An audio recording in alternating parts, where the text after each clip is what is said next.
घरे थिबा मात्र 2टी सामग्री रे आज आम मार्केट ठारू भी अधिक परफेक्ट मोतीचूर लड्डू बनैबा।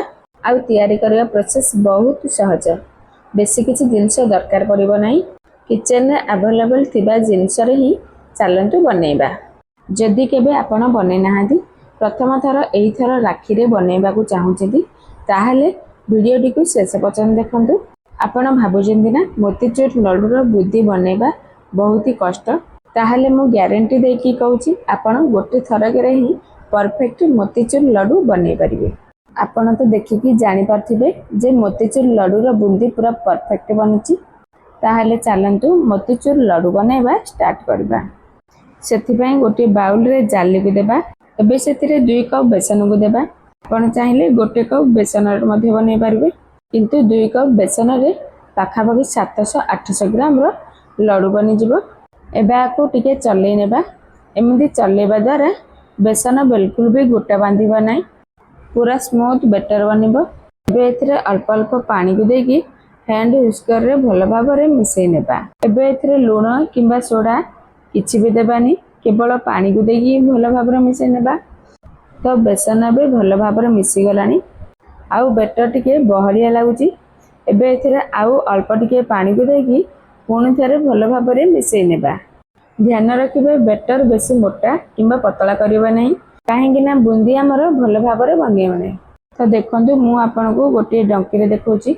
एही भली भाबरे डंकी रे पछपटे पतला लेयर होउथिबो। पास एमिदी कंसिस्टेंट रखिबे। बे मु गोटे पाइपिंग बैग नेची। आपण या जगह रे खीर पैकेट बा लूण पैकेट को नै परिबे। टाटा लूण रो पैकेट नेबे परफेक्ट रहइबो। नहीं तो ऑनलाइन रे मध्ये पाइपिंग बैग आराम से मिल जिवो। एमिति गोटे ग्लास रे पाइपिंग बैग को रखिकी बेटर को देबे। बहुत ही बढ़िया बेटर देबा पई सुविधा होइथाय। एबे पाइपिंग बैग को गोटे छोटो होल करके कैंची रे काटि नेबा, जेमिति कि बुंदी एकदम मोती परिका छोटो छोटो होइकी पड़िबो। एबे मु आपन को बुंदी छाणी देखौची। प्रथमे हमें तेल को मीडियम फ्लेम रे गरम करनेबा। बुंदी छाणीबा समय रे गैस रो फ्लेम को मीडियम रे ही रखिबे। तो देखंतु मु आपन को बुंदी छाणी देखौची। एठी ध्यान देबे पाइपिंग बैग को करेई टू टिके दूरे की रखिकी बेटर को देबे। देखंतु बुंदी हमर एबे केते सुंदर भाबरे छोटो छोटो होईकी होईची। आपण तो देखिकी जानि पारथिबे जे बुंदी केते सुंदर परफेक्ट होईची। तो बेटर को गोटे जगह रे देबे नाही, चाडिया रे टिके बुले बुले की देबे, जहा द्वारा एकदम छोटो आ गोल गोल होई बुंदी हबो। बुंदी देबार गोटे मिनिट परे पिठा बातिया किंबा चामच साहाଯ୍य टिके बुले नेबे, जहा द्वारा बुंदी चारिपख साइड रो भलो भाबरे भाजी होई परिबो। एठी हमको बुंदी रो कलर चेंज करया नाही। हल्का टिके बुंदी भाजी होई गले याकू तेल रो बाहर कर नेबे।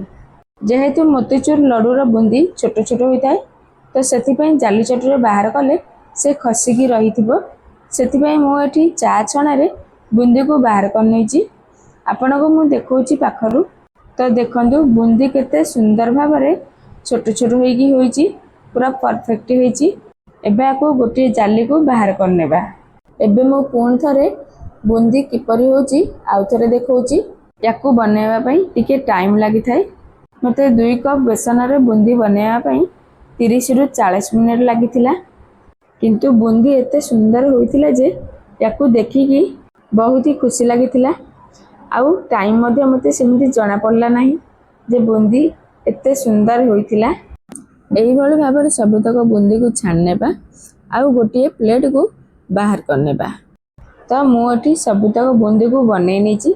एबे आको साइड करनेबा आउ चलंतु लड्डू बनैबा स्टार्ट करबा। तो प्रथमे मु एठी गैस को ऑन करके गोटे करेई को बसै नेची। एबे सेतिरे 1.5 कप चीनी को देबा।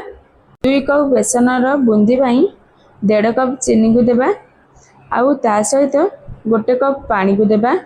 एबे एही सब को भलो भाबरे मिसै की चीनी को मेल्ट करनेबा। तो चीनी एबे भलो भाबरे मिसि की मेल्ट हे गलानी। तो मु एबे एथिरे मोतीचूर लड्डू रो कलर आसिया पई किछि रेड फूड कलर को देइची। आपण जदि घर बनौचती आउ आपण को कलर पसंद नाही ताहाले आपण कलर को स्किप मध्ये कर परिए। एबे कलर को भलो भाबरे मिसै नेबा। आउ हमको एठी लंबा तार वाला किंबा महु भली अठालिया करिया नाही। चीनी को मात्र गोटे 2 मिनिट पई टिके फुटै नेबा। ଏବେ ଏଥିରେ ଛାଣିକି ରଖିଥିବା ବୁନ୍ଦିକୁ ଦେବା ଆଉ ଭଲ ଭାବରେ ମିଶାଇ ନେବା। ଏଠି ଗ୍ୟାସର ଫ୍ଲେମ୍କୁ ସ୍ଲୋରେ ରଖିକି ଏଥିରୁ ପାଣି ଶୁଖିବା ପର୍ଯ୍ୟନ୍ତ ଭଲ ଭାବରେ ମିଶାଇ ନେବେ। ପାଣି ଶୁଖିବା ପାଇଁ ପାଖାପାଖି 5-7 ମିନିଟ୍ ଲାଗିଯିବ। ତ ପାଣି ଏଠି ଭଲ ଭାବରେ ଶୁଖି ଯାଇଛି ଆଉ ବୁନ୍ଦି ମଧ୍ୟ ପାଣି ଶୋକ୍ କରିକି ସଫ୍ଟ ହେଇଯାଇଛି। ଏବେ ଏଥିରେ ଭଲ ବାସ୍ନା ଆଉ ଭଲ ଫ୍ଲେଭର ଆସିବା ପାଇଁ ଅଳେଇଚର ମଞ୍ଜିକୁ ବାହାର କରିକି ଗୁଣ୍ଡ କରିଦେଇଛି ଆଉ ତା ସହିତ 1 ଚାମଚ ଚାରମଗଜ ଦେଇଛି। ଯଦି ଆପଣଙ୍କ ପାଖରେ ଚାରମଗଜ ନାହିଁ ତାହେଲେ ୟା ଜାଗାରେ କାଜୁକୁ ଛୋଟ ଛୋଟ ଖଣ୍ଡ କରି ଦେଇପାରିବେ, ନାଇଁ ତ ସ୍କିପ୍ କରିକି ପ୍ଲେନ୍ ମଧ୍ୟ ରଖିପାରିବେ। ଏବେ ଏଥିରେ 1 ଚାମଚ ଘିଅକୁ ଦେଇକି ପୁଣି ଥରେ ଭଲ ଭାବରେ ମିଶାଇ ନେବା। ତ ଏହିସବୁ ଏବେ ଭଲ ଭାବରେ ମିଶିଗଲାଣି। ଏବେ ଆକୁ ଗୋଟିଏ ପ୍ଲେଟ୍କୁ ବାହାର କରିନେବା ଆଉ କିଛି ସମୟ ପାଇଁ ଭଲ ଭାବରେ ଥଣ୍ଡା ହେବା ପାଇଁ ଛାଡ଼ିବା। ପାଖାପାଖି 15-20 ମିନିଟ୍ ଲାଗିବ ୟାକୁ ଥଣ୍ଡା ହେବା ପାଇଁ। ଯଦି ଆପଣ ଜଲ୍ଦିରେ ଅଛନ୍ତି ତାହେଲେ ୟାକୁ ଫ୍ୟାନ୍ ଆଗରେ ରଖିକି ମଧ୍ୟ ଜଲ୍ଦି ଥଣ୍ଡା କରିପାରିବେ। ତ ଦେଖନ୍ତୁ ଏହିସବୁ ଏବେ ଭଲ ଭାବରେ ଥଣ୍ଡା ହେଇଗଲାଣି। ଏବେ ଆକୁ ଲଡୁର ସେପ୍ ଦେଇକି ଗୋଲ ଗୋଲ କରିକି ବନେଇ ନେବା। ଆପଣ ଦେଖିଲେ ନା ମାର୍କେଟରୁ ବି ପରଫେକ୍ଟ ମୋତିଚୁର ଲଡୁ ବନିଛି।